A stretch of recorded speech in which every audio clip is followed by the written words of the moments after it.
এখান থেকে সরে দাঁড়াও। বন্ধ দরজা হয়ে কেন দাঁড়িয়ে আছো সামনে? আমাকে ঢুকতে দাও জড়বস্তুর হৃদয়ের অতলে। ঈশ্বর আর শয়তান এখন শুধুমাত্র ওখানেই থাকে। সামনে থেকে সরে দাঁড়াও। মানুষ, তুমি চিরকাল আমার ও সময়ের পথের বাধা। আমাকে জানতে দাও কোনে ঘেউ কুকুর একখণ্ড লোহা হতে চায়, আর কোন লোহা খণ্ড খেলনা বেড়াল নয়, সত্যিকার বেড়াল হতে চায়।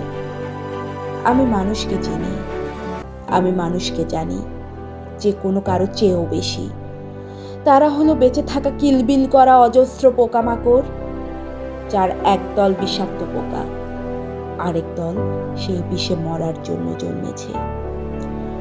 আমি সেই পোকাদের দলে জন্মালেও আমাকে খুঁজে বের করতে হবে তাদের বাইরে মরার স্থান।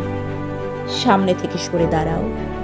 রেস্টুরেন্টের কাপ, পিরিচ, প্লেট, চামচ আমাকে ডাকছে। তারা আমাকে ঠিকই জানাবে মানুষের কত ক্ষুধা, আর পৃথিবীকে সাবার করার আগে কবে থামবে তাদের এই অনন্ত ক্ষুধা। সামনে থেকে সরে দাঁড়াও। প্রাণীর গন্ধ আমার অসহ্য লাগে, পচা লাশের মতো তোমাদের গন্ধ।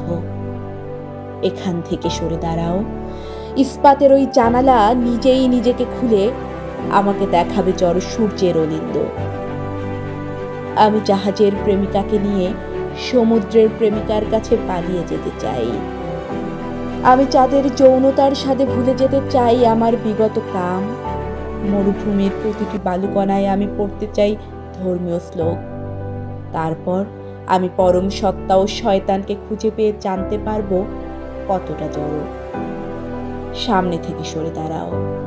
ইঞ্জিনটার ভেতর জমা আছে মহাকাল পেরোনোর জ্বালানি। এখান থেকে সরে দাঁড়াও।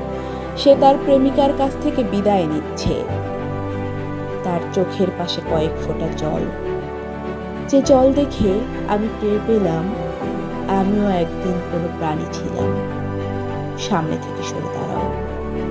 একটা জড় বস্তুই জানিয়ে দিচ্ছে আমরা প্রাণ, আমরা নিজেরাও জানি না যা। সামনে থেকে সরে দাঁড়াও। আমাকে অনুভব করতে দাও জড় বস্তুর অনুভূতি। এখান থেকে সরে দাঁড়াও। আমি জানি তার ভেতরেই সুপ্ত আমার পরম সত্তা ও শয়তানের ভবিষ্যৎ। প্রাগৈতিহাসিক অতীতের জলের জড়হৃদয়ের ঘূর্ণিপাক থেকে যেমন উঠে এসেছিল প্রাণের